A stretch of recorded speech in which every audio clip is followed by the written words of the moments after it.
speakers here. We have Arjavi Baheti, who's a student at NUS. We also have Siddhant, who is an alumni from Singapore Management University. Before I start the session, I will request our speakers to kindly introduce themselves. I would like to start with Arjavi. Arjavi, can you please briefly introduce yourself? Where did you do your schooling, and currently what are you pursuing, and what is it that you're going to be sharing during this session? Hi, everyone.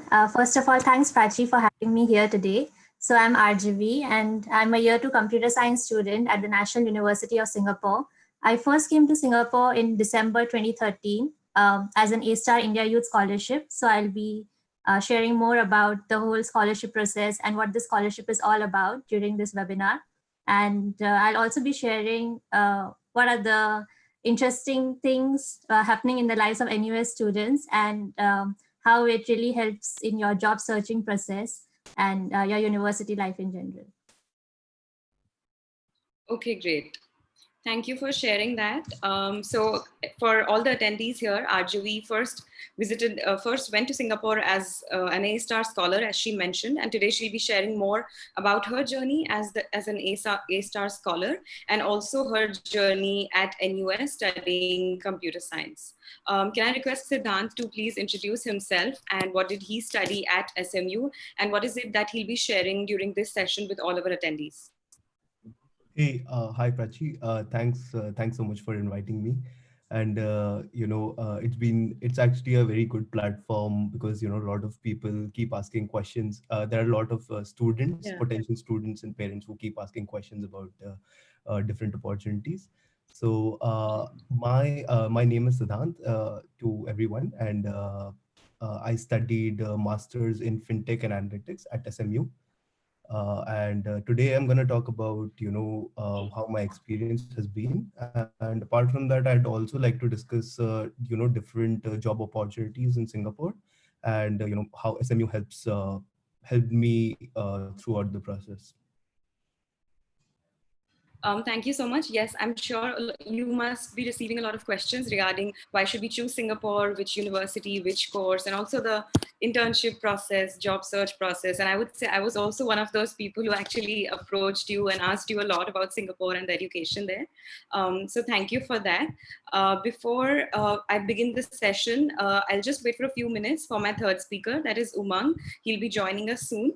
And before that, I will request the audience members to please put in the chat box their name and what category they belong to. For example, are they a student, are they a parent, or they're just here because they're curious to know more about the process to enter Singaporean universities. And then soon we will take it off from there.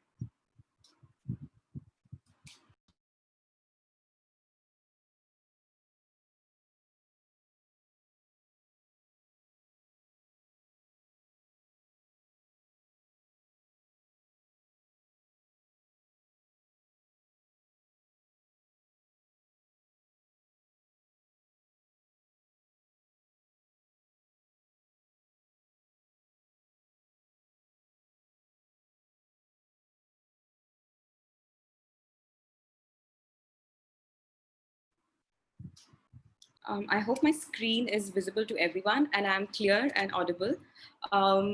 I will request Umang to introduce himself as soon as he joins us for the session. But for now, I will just briefly introduce the topic that we're going to discuss about today. Firstly, why Singapore? We know that Singapore is a great country housed in Southeast Asia. It's recognized globally for its education, for its business, and now also for the entrepreneurial developments that have happened in Singapore.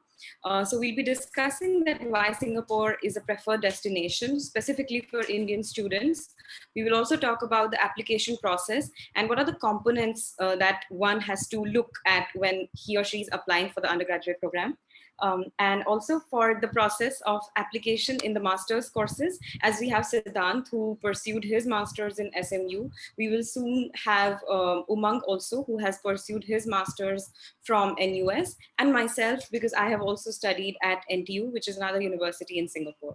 We'll also talk about internships, the job prospects there, and most importantly, the scholarships, the tuition grants. We will talk about that the government offers quite generously to promising students. And this can be a very good way for students who believe that affordability often comes in the way of their decision to study at Singapore. So this we will briefly cover.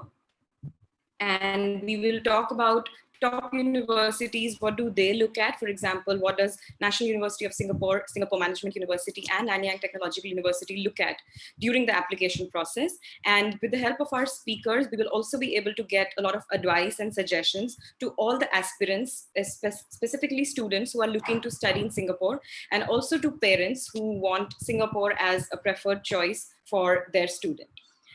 So we have Umang, who has just joined us. Hi, Umang. Am I audible to you? I think his audio is getting connected. Right. So Umang has pursued his master's from National University of Singapore, which is the same university as Arjavi. Umang, I'll request you to please introduce yourself briefly, and what is it that you're going to be sharing with our attendees today during this session?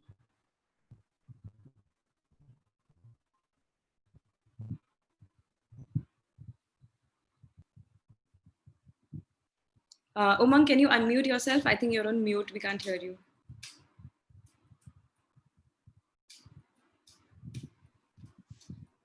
Hello, good afternoon. Yes, you are. Yeah. So, hi, this is Umang Shah. I did my master's in environmental engineering from NUS Singapore. I had a work experience of about 4 months in Singapore. Then I returned back India. And today I will be sharing about application procedure for NUS. Then I would be sharing my experience in searching for job as a job prospectors in Singapore. And then, yeah, if you have any other queries, you please let me know. I'll surely entertain. Absolutely.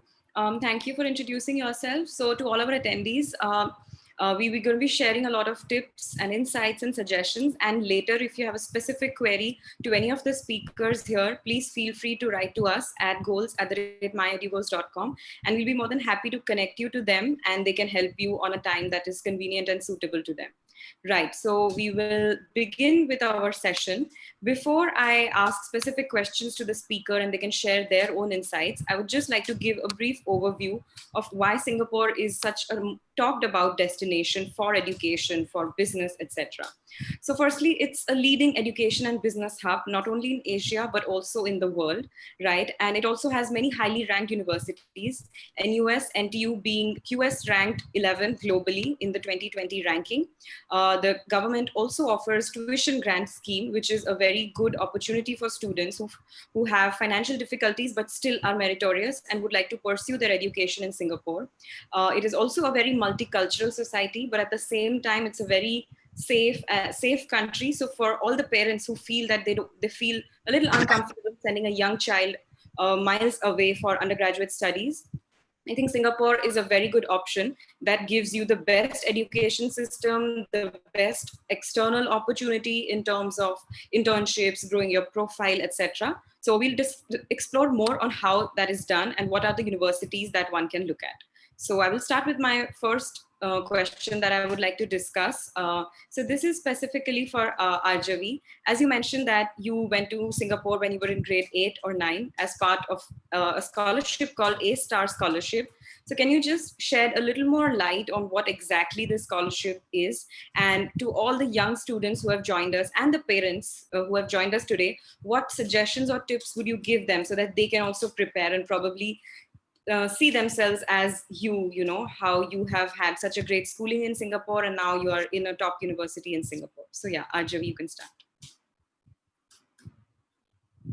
I think you're on mute. Arjavi, can you unmute yourself? Yeah. Sorry about that. Sure. Yeah, I came to Singapore in the December of 2013 as part of the A-Star India Youth Scholarship. So this scholarship is a full scholarship given to top Indian students. So for my year, they selected 3 Indian students. The number of students usually varies from either they don't select anyone or it can go up to, let's say, 5 students. So this scholarship covers everything, and this includes your school fee, your hostel fee, your examination fee for all 4 years. So this is the A-Star India Youth Scholarship. And there's another complimentary scholarship, which is called the SIA Scholarship. And students who are eligible for the SIA scholarships are those students who are currently in grade 11. So if you are planning to come to Singapore before university, you have two options. First is the A-Star India Youth Scholarship, which you can try to get into when you are in grade 9. And the second one is the SIA scholarship, which you can aim for when you are in grade 11. The application usually opens in the end of June and it stays open until end of July. So you can refer to their website to see the actual timeline. So once you have applied, they will ask you to come for a selection test. And there's a lot of secrecy involved in the selection test because on their website, they don't really say which subjects they will be testing you on or what is the duration of the whole selection test process. So let me break it down for you. So the first test which you will be giving is a general ability test. In this test, you have to attempt 48 questions in about 20 minutes. And to best prepare for this, I would recommend this book by R.S. Agrawal called A Modern Approach to Verbal and Non-Verbal Reasoning. So I tried to practice the questions in this book, and they really helped me to solve the general ability test. So after the general ability test, you will have to do a mathematics test, which comprises of about 25 to 35 questions, 100 marks in total for 3 hours. So the syllabus for this test would be, if you are going for A-Star, it would be until grade 9 maths. And if you're going for SIA, it would be until grade 11 maths. So I guess the best way to prepare for it would be to just look at your NCERT syllabus, as well as try to attempt R.D. Sharma maths book. I think that's a really good resource to help you train for the maths exam. After that, you have to do an English exam, which is about 2.5 hours. So the first section of the English exam is comprehension questions, where you are given a passage and you need to answer questions based on this passage. And then the second question, the second half of the paper is the composition section, where they'll ask you an essay question and you just have to write, let's say, 2 to 3 pages essay. So the essay question which they asked me was, if a tourist from Singapore were to come to India, where would you bring him or her? So I talked about Rajasthan, Kashmir, and Maharashtra, like all the touristy places which I have visited. So that is basically the whole selection test process. Based on your performance for the selection test process, they'll invite you for an interview. So during the interview, they won't ask you any technical questions. It's more about your determination and your passion to study in Singapore. So they will be asking you questions such as, what do you know about the education system of Singapore? Given that you're currently performing so well in your school, why do you want to take this jump and come to Singapore, given that there is a risk that you may not be even performing well once you reach here? So this, basically, they are just trying to see your determination and whether you will be able to survive alone in a new country all by yourself. So that's pretty much it for the interview. And after the interview, if you get in, then you will get a very nice DHL package with your acceptance letter and a lot of terms and conditions, like the agreement. So yeah, that's the general process of A-Star scholarship. And I know a lot of have concern. So I know a lot of parents have concerns that you are sending your child who is barely 14 to a new country. So what about the safety? What about the security and all those things? You don't have to worry about it at all, because the moment you land in Singapore, you'll be escorted by a Ministry of Education officer who will take you to your hostel. And you're constantly under the mentorship and guidance of a Ministry of Education teacher or a mentor. And yeah, they're always there for you. If you are feeling lost, you can talk to them. If you don't understand something, you can reach out to them. They're very, very helpful. So you don't need to worry about that aspect. Oh, absolutely. Very rightly put that for parents, it's a very big point, and it gives them a lot of confidence immediately if they know that Singapore, the little city state, is so it's safe, it's a secure place. And especially when someone goes as an A-Star scholar, they are 13 or 14 or 15, that's a very young age to go abroad to start their schooling system. But as you rightly said, that A-Star scholarship, which is organized by A-Star, the Science and Technology Organization by the government, not only gives you the chance to study in Singapore, but spend your crucial 4 years there, which are like your foundational years. And I'm sure you must have gained a lot during that. And you also mentioned the SIA scholarship, which is by the Singapore Airlines. The students currently in 11th grade can actually aspire for that scholarship. You can prepare for it, and you can, if you get the opportunity, then you do the finishing school in Singapore, and then of course that gives you a sort of a springboard to enter the top universities, not only of Singapore but also of the world. So thanks, Ajavi, for those insights. I'm sure students and parents must have taken note of this. Right. So with this, I'll move to the next question, which is about Singapore Management University. We know it's one of the leading B schools in the region and in Singapore. So I just wanted to know from Siddhant that if he can share more about the major that he did in SMU and what additional advantages SMU offers, as it is specifically a B school focusing on management and business related courses. So yeah. Hi, hello everyone. Yeah. I'd like to I mean, for all the attendees who are interested in, pursuing a master's course in Singapore, so I can briefly talk about what the master's I chose. So the degree program which I went for is called Master of IT in Business. Now, this specific program is basically an equivalent of a business analytics program, which is gaining a lot of traction these days. Now, this specific program has three tracks. One is the fintech and analytics track, which I did. Now, this specific track basically discusses, covers broadly the change, how technology affects, like, is impacting different financial institutions, and what inefficiencies in different financial institutions it's filling. The second is the analytics track, which deals generally with the how to use data analytics in different fields like logistics, healthcare, and maybe even marketing, right?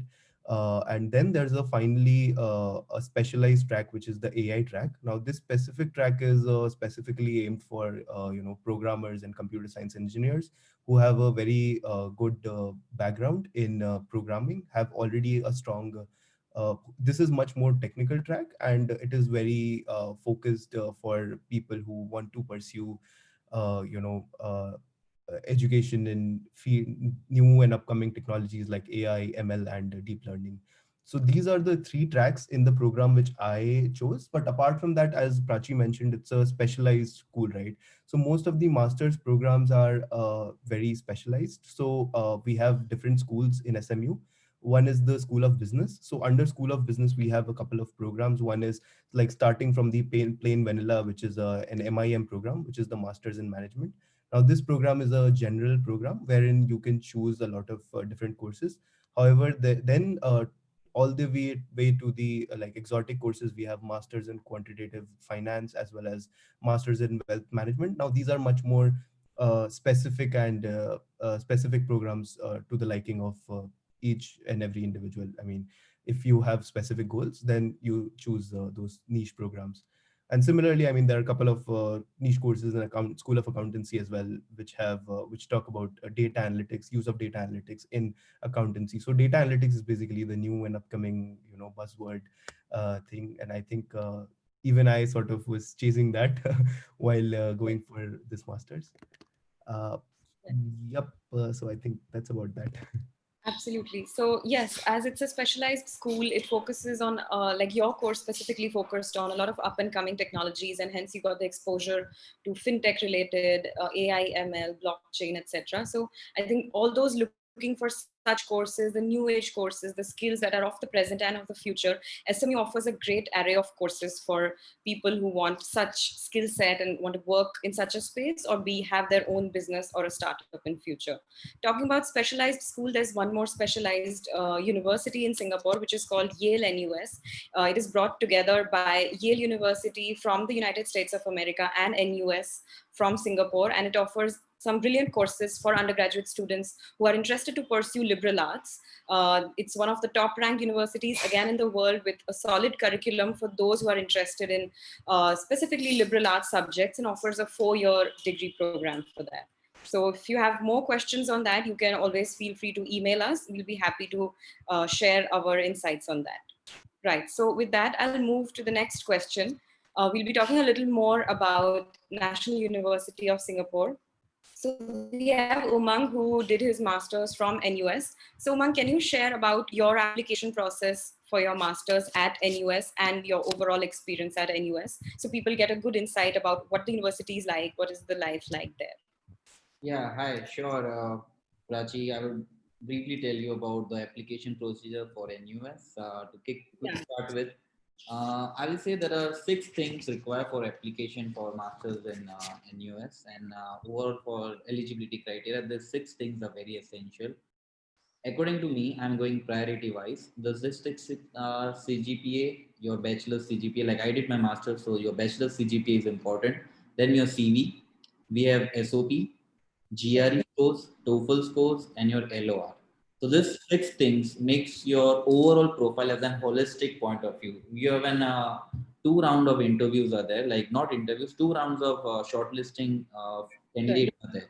So this six things as a holistically, they will be reviewed by various professors, and later on you will be selected. And if they have any query, meanwhile during the application procedure, they may contact you as well. Because if I'm not, if I remember, they contacted me for my 8th semester mark sheet. Because when I applied, I was pursuing my bachelor's in SRM, and then they emailed me that we would be requiring your 8th semester mark sheet. So whatever they have some query, they will contact you. So application point of view, these six things are required. And as an overall point of overall general, I enjoyed my experience in NUS. It was a great one. Uh, we also have something called as subsidy, which I think Prachi will be talking more about in that in detail about Minister of Education subsidy. And overall, I did my master's in environmental engineering, and they covered latest environmental engineering principle research. We had a faculty of around 60 members in civil and engineering department. It was we had 21 students of, and overall civil engineering we had around 150 students, and it was overall great experience. We had very good job prospectus. We had career fest, and if you had we had also frequent interviews. Like you can also approach any NUS college where they can guide you how to sit for an interview, how to write for an interview, online test and all. So we have a very good support system from NUS. And apart from that, if you have any doubt specifically, I can explain more in detail. Let me know. Right. Thank you so much for basically outlining the whole process, spelling out each component, your LOR, the essays needed, and other academic aspects needed, a GRE, GMAT score, depending on the course and the school you're applying to. So I would like to also mention that Singapore also plays a lot of focus on academic performance. As you mentioned, they specifically asked you for a particular semester's mark sheet. We will cover more regarding that what importance that academic grades play, especially for undergrad admission later when we have Arjavi sharing her application process. Right. So with that, we would also like to share that under Edu Guide by Edu Goals, we support students on the entire application service, right from the advisory, which is basically even if you choose Singapore, what kind of universities you want to aim to apply, because there are many universities, they have their different specializations and different advantages. And we also support you in the entire action plan, which is right from your application strategy, as Umang mentioned, what kind of essay you should write, from whom you should take your LORs. You might need to submit a test score. Then you'll have a stage of interview wherein you'll be interacting with them on a video call.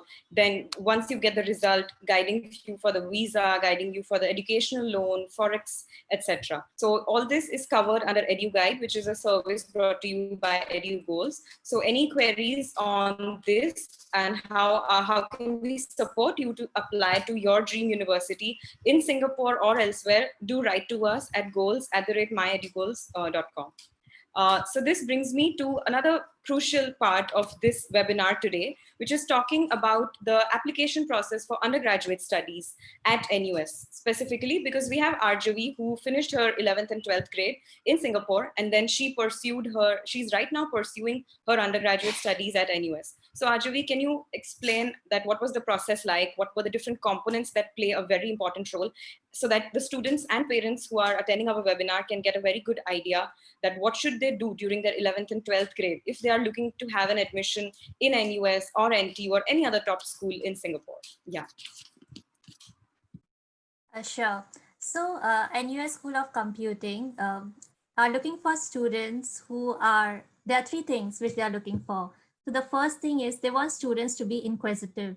And how do you prove that you're inquisitive? Is one way is through competitive programming.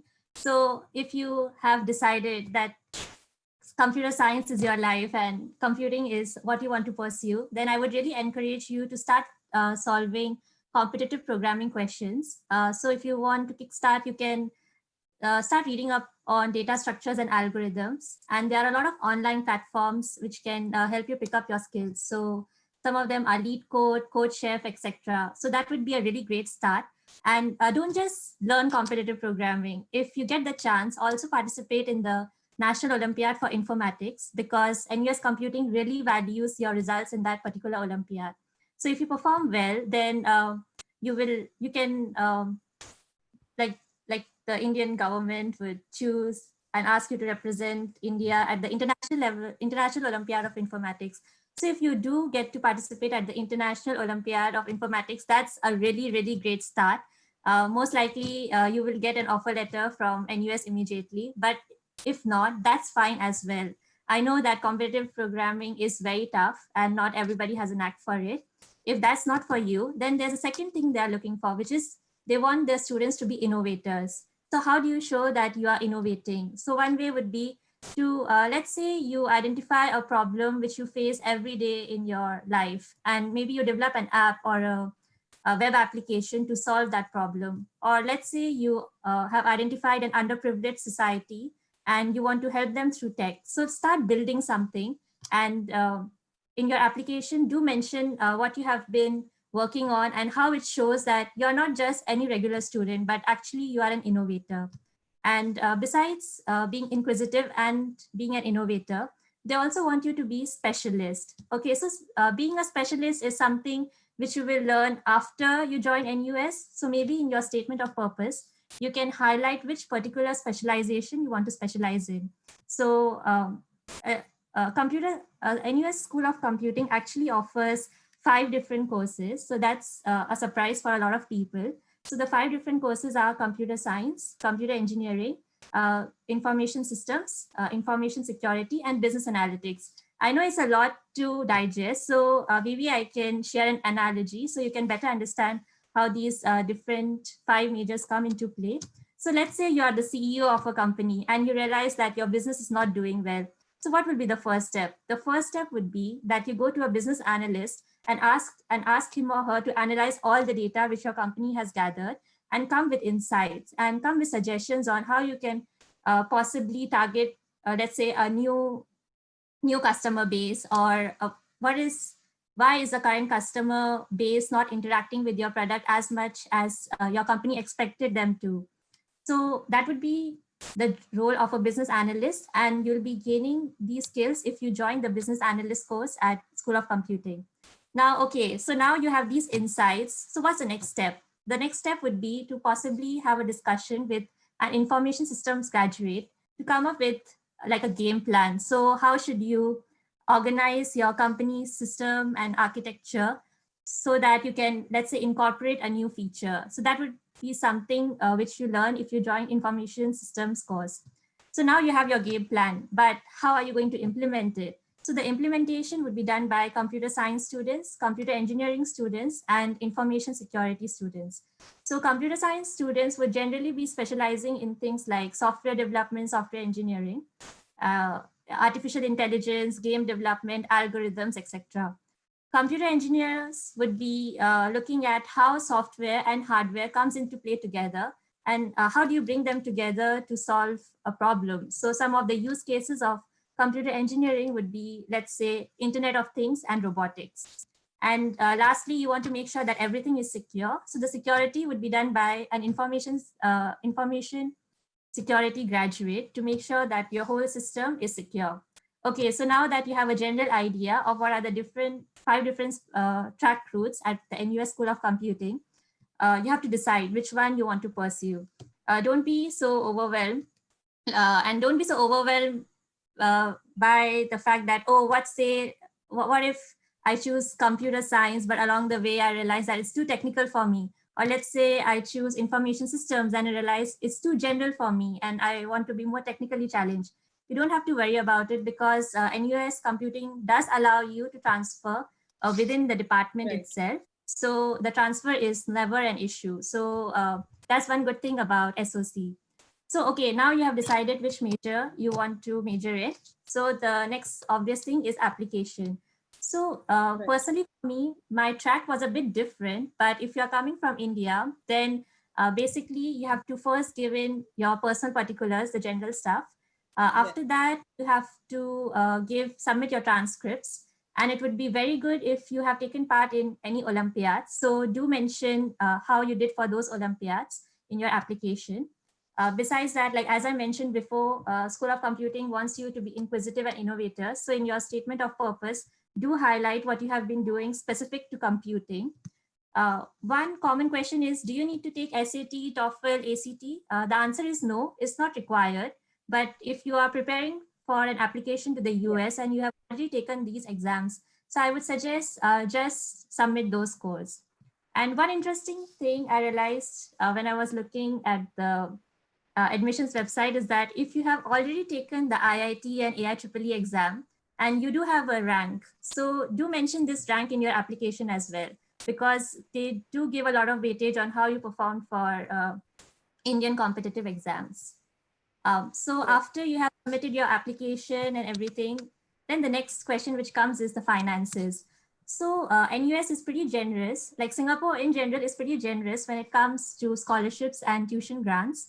So when you're filling your application, you can declare whether you want to be considered for a tuition grant. So basically tuition grant will slash your fees into half.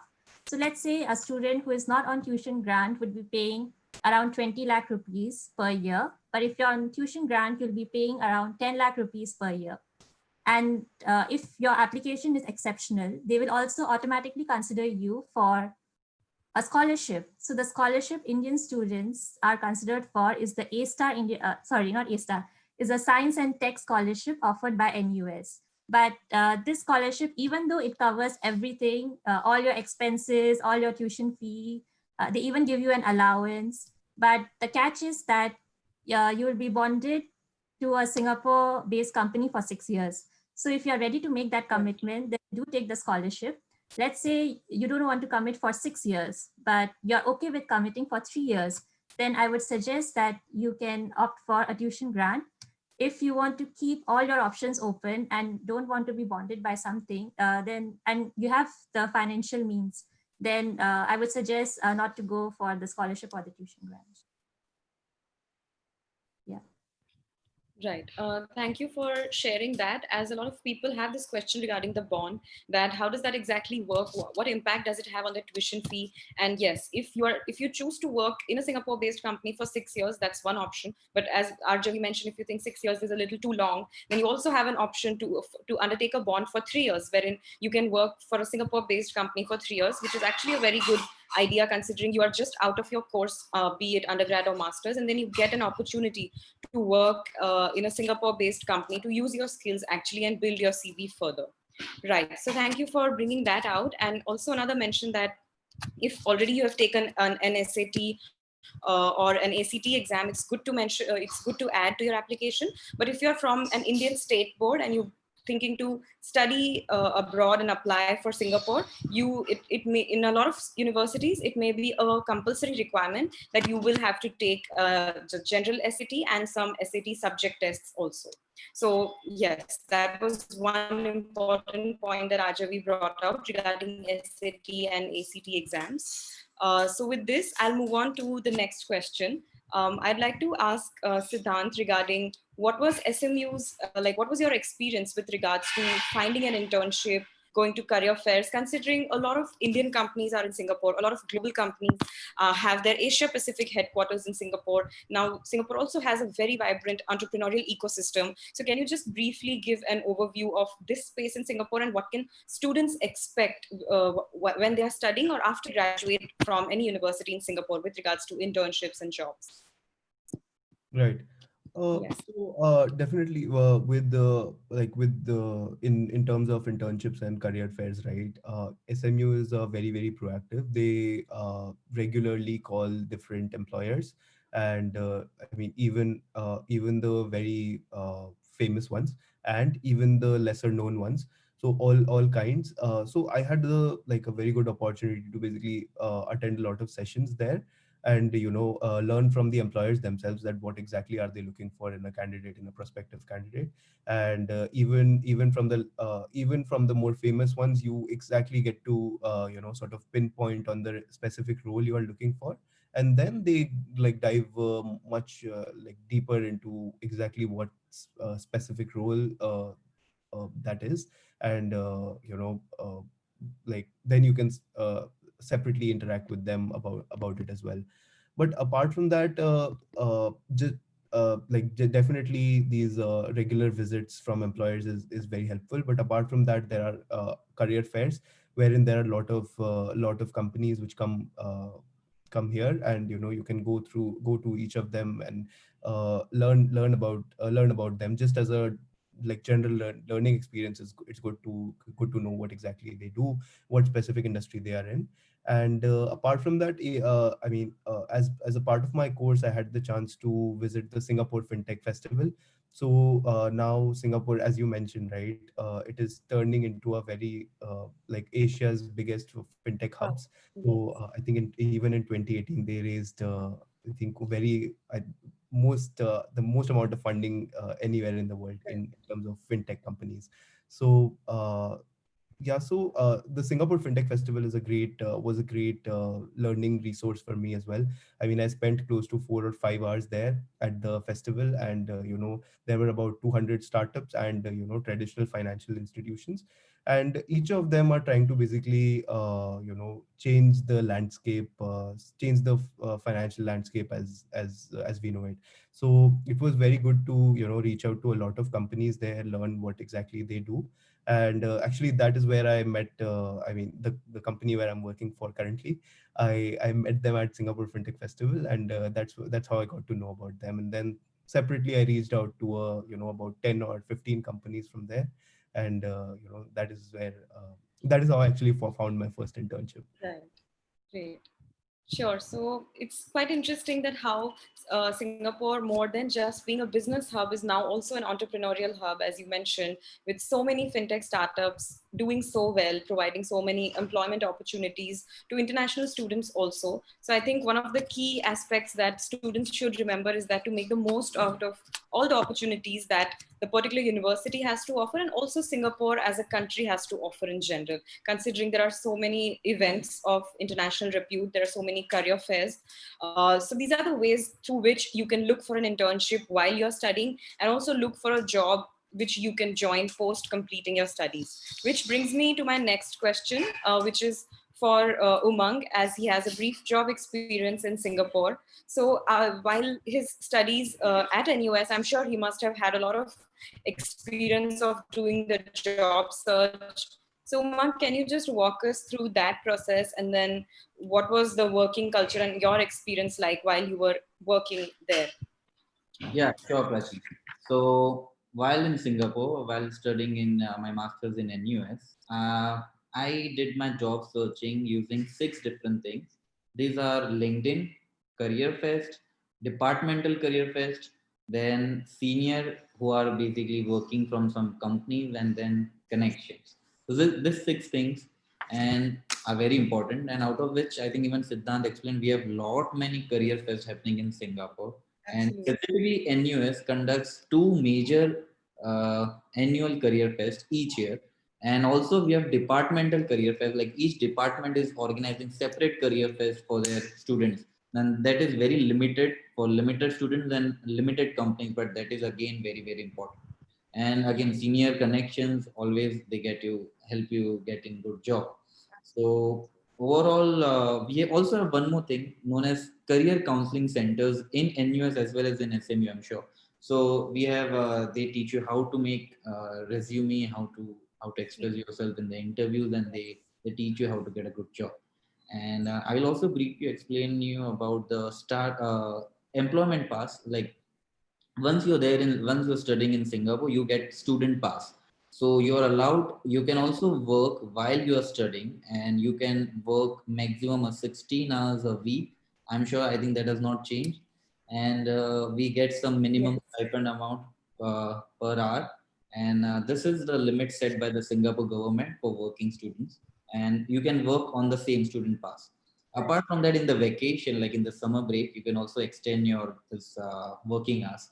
And once you get a good job after your completion, after your conferment letter, you get employment pass known as E pass or S pass. So we have two different range of passes based on your salary structure. Usually for masters, usually we get employment pass, which is around which you get if your salary structure is more than $3,200 Singapore dollar per month. And yeah, we have a lot many startups companies, as Siddhant explained. So it is of course it is again little bit challenging, because I think in this crisis, like pandemic crisis, I think anywhere in any country it will be difficult to get a job, but overall Singapore has a lot many opportunities. And I think uh, like one must try for Singapore. It's like one of the best and safest country I've ever visited. Yeah, right. As you mentioned that even while you are studying as a student there, you get a your visa status. While you're a student, you can pursue internships, be it undergraduate or masters. You will generally get an S pass, which is like it's a visa category, or an employment pass, depending on the salary structure, which will be sponsored by your employer that chooses you as the employee. Right. So this gives a lot of insight to all of our attendees about what are the prospects there after finishing an education, what could be the possible salary, what could be the visa and work permit status with regards to that. Great. So with this, I will again come to Arjavi, because she has been really active with regards to opportunities that happen on campus at NUS, and also doing internships beyond the campus.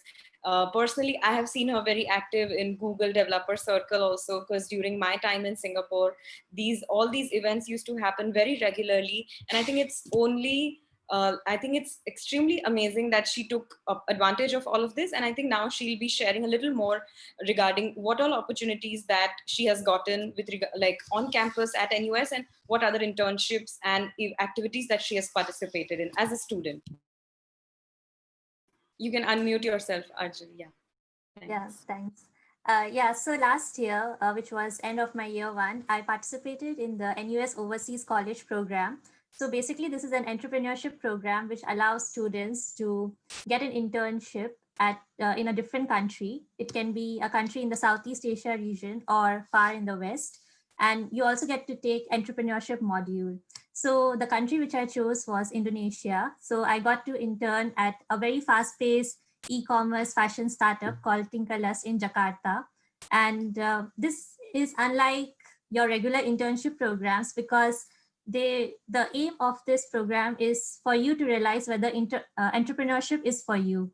So we were constantly challenged to come up with solutions and solutions for the company, as well as they would also give you, NUS will give you side projects to work on to hone your entrepreneurship skills. So in the company itself, I was quite surprised to know that my boss had to submit a long list of learning objectives before he could interview me. So this program really ensures that when you go for an internship, you won't be just doing rudimentary things and photocopying stuff, but rather they will make sure that you will learn all like the stated number of things in that particular document which they have submitted. Moreover, the support throughout this program was really good. We did face some problems, but the NOC department was so good at handling every small problems which we faced. So for example, it just so happened that the day we were going to arrive in Jakarta, the election results were going to come out. And in Indonesia, when the election results are coming out, that means there are going to be riots, like some form of riots. But the NUS Overseas College makes sure that we are all safe. So what they did was they forced us to download all the important mobile applications, as well as they personally came to receive us at the airport. And they were constantly talking to us and asking us, is everything okay around your area? And they were updating us on, maybe this place has a possibility of having some form of violence, so please don't go there. And even though there were like these disturbances happening, we still felt very safe. And another interesting thing which happened was that we experienced an earthquake when we were in Jakarta. So that was a pretty new experience, because like I have never seen an earthquake before. But they were still so good at calming us down and telling us that, oh, you don't need to worry about it. It's like an everyday, day-to-day life happening in Indonesia. So it really grooms you. It prepares you for the outside world. And a lot of times people say that Singapore is the window to the world. But the question is, so what? If it's the window to the world, so what is it in for me?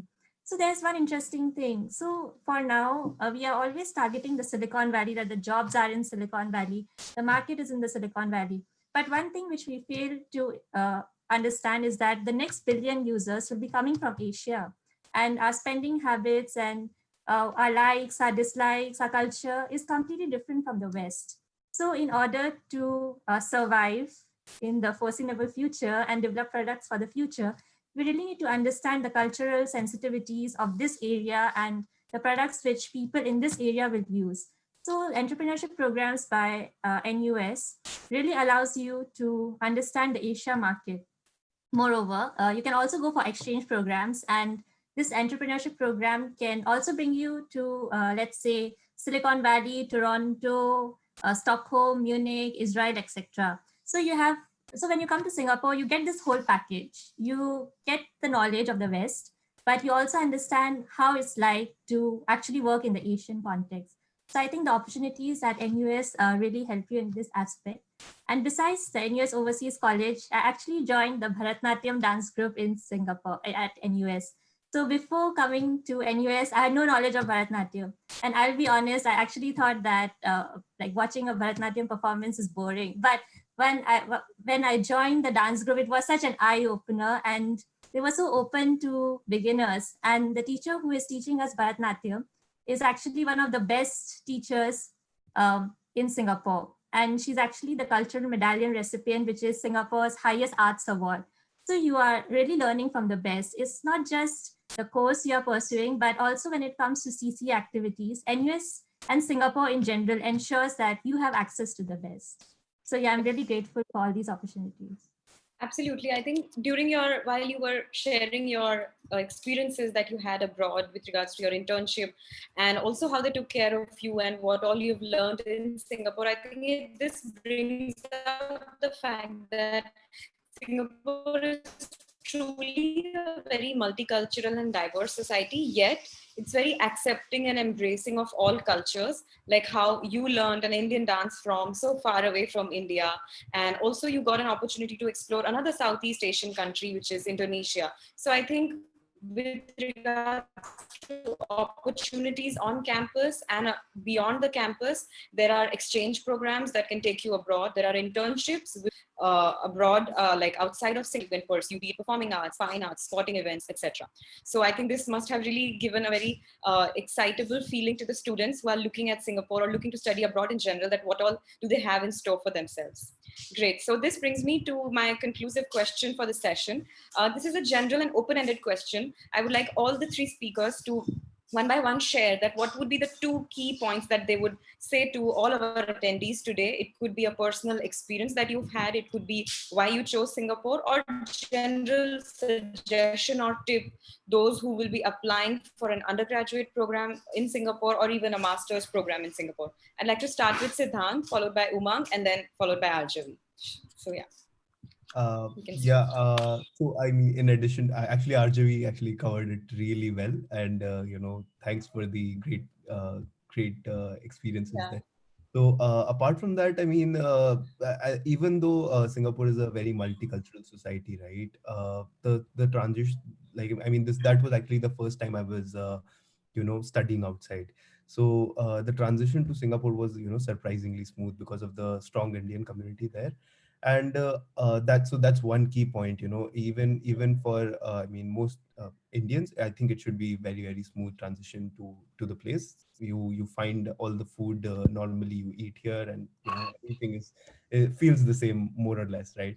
And apart from that, I think another key point, maybe a major attraction for me was the financial markets in Singapore. So as you know, like the center of the world is now shifting to Asia, and within Asia we have Singapore and Hong Kong.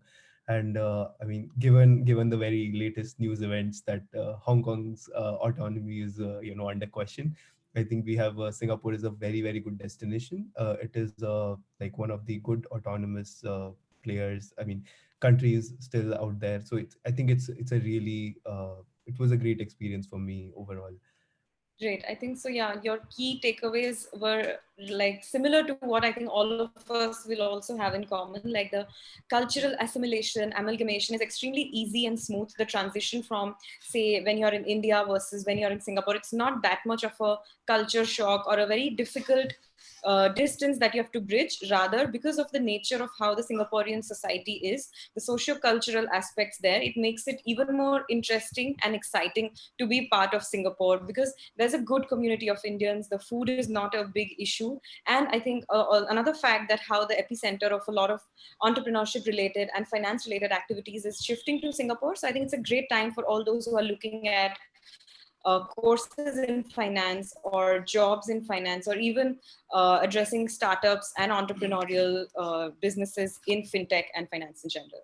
Great. So thank you for those insights. Umang, can you share, if you have to share like two big takeaways or that you would want to give to our attendees today? Why should they choose Singapore based on your experience and generally? Yeah, I'll give you not two, I'll give you three takeaways. Sure. First of all, if to all the attendees, if you're really focusing in any of the colleges like NUS, SMU, we have other also, focus more on your bachelor's scores or your 12th grade scores. Focus on scores. Singapore people, they want your academic scores, like that is the first most priority. Your GRE, TOEFL are the secondary priority. I will say these are the first most priority things. Then I will tell you my key takeaway. Like I enjoyed the most for the socio-cultural activity, which you already explained. That NUS, we had two Olympic-sized swimming pools. We had Latin dance. We had like lot many activities which I really personally enjoyed the most. And overall, yeah, Singapore is little expensive. Housing, we have HDB condo and hostels, which is little bit expensive. So you might take into that consideration. Food is not a problem, but again, it is a little bit expensive. But then again, we have Indian stalls in NUS, SMU, everywhere, where you can get vegetarian food as well. But considering, especially some vegetarians, they prefer like own cooking. So I learned cooking on my own. So I'll suggest all the attendings to learn cooking as well. These are my takeaways. Sure. Yes, very rightly brought out. Apart from the society, the cultural experience, living expenses sometimes can go a little high considering the rent is a little high. But yes, with regards to food, there's a lot of options there. Even it's overall a vegetarian friendly place. Of course, not as friendly as India is, but still, I think cooking is a good skill to have. And because of that, one ends up learning that.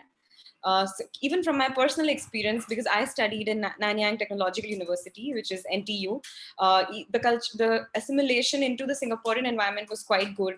The support from the university is quite good, and also the fact that there is so much happening on the campus all the time. Be it extra events, be it opportunities to volunteer, be it opportunities to connect and liaise with other organizations and bodies, professional bodies in Singapore. I think that is something that is unmatched and unparalleled, which such universities like NUS, NTU, SMU can provide to you. And when you're a student, getting exposure to such universities adds a lot of skill and confidence to your overall personality and understanding. So yeah, with this, I would like to come to Arjavi. Arjavi, your key message to the students and parents who are attending today, who are looking to choose Singapore as their preferred destination for undergrad or master's education? Sure. So the first takeaway would be that Singapore has really an ocean of opportunities. So as long as you're determined to do something and you have an idea, I'm sure you will find the right people to help you support your idea. And there's a lot of mentorship, funding, and backing by the university and the government. So yeah, so if you have an idea, do make sure to realize it once you come to Singapore. And the second takeaway would be that Singaporeans are some of the nicest people you will meet. So when you come to Singapore, don't just interact with the Indians around, also interact with Singaporeans, people from China, Cambodia, Malaysia, basically Southeast Asia in general. And you'll be surprised that even though we look so different and our skin tone is so different, there are so many commonalities between us. And it's really very fun when you come to this realization. So yeah, don't just stick to your Indian group. Also try to venture out of your comfort zone and interact with the locals here. Yeah.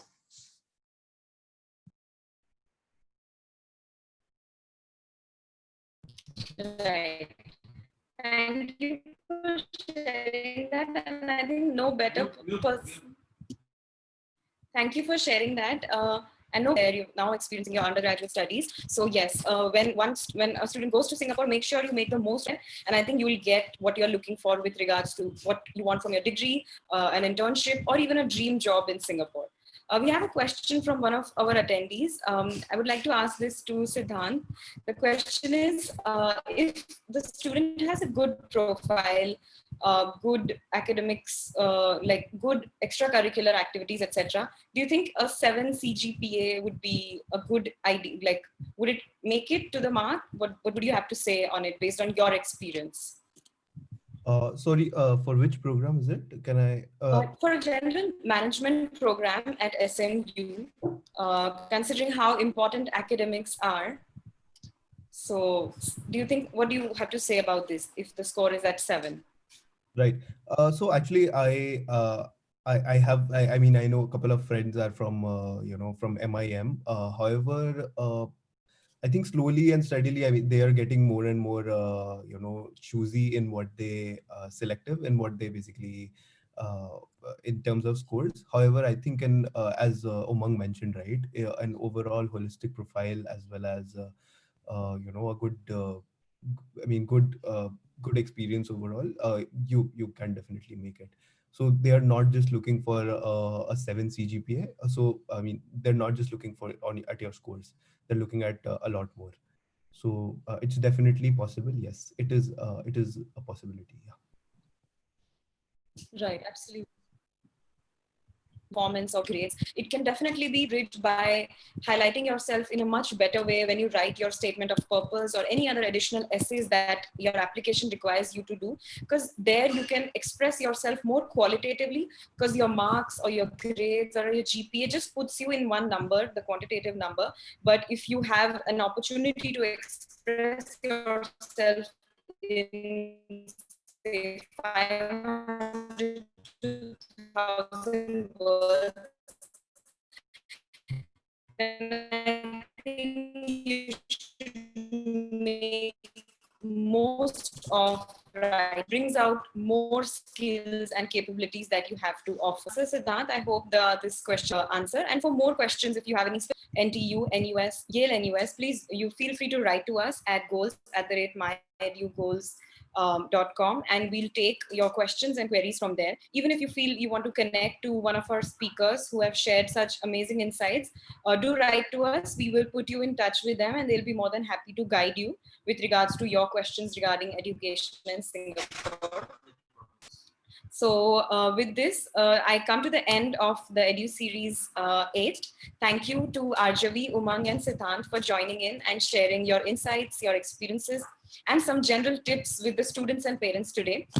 If you have any more questions, do write to us. And our application service is called EduGuide, in which we not only give you counseling and advisory, but we also support you and handhold you throughout the whole process of making sure your essay is up to the mark, your application is duly filled, and you are well prepared for the interview so that your admission is successful in your dream university. For our next session, we will be focusing on universities of United States. We'll have a speaker from Stanford University and University of Illinois at Urbana-Champaign. So do tune in next Sunday. Wishing you all a great Sunday and a great week ahead. Thank you so much to the speakers and to the attendees for attending. Thank you. Thank you for having me. Thank you. Thank you so much. Thank you.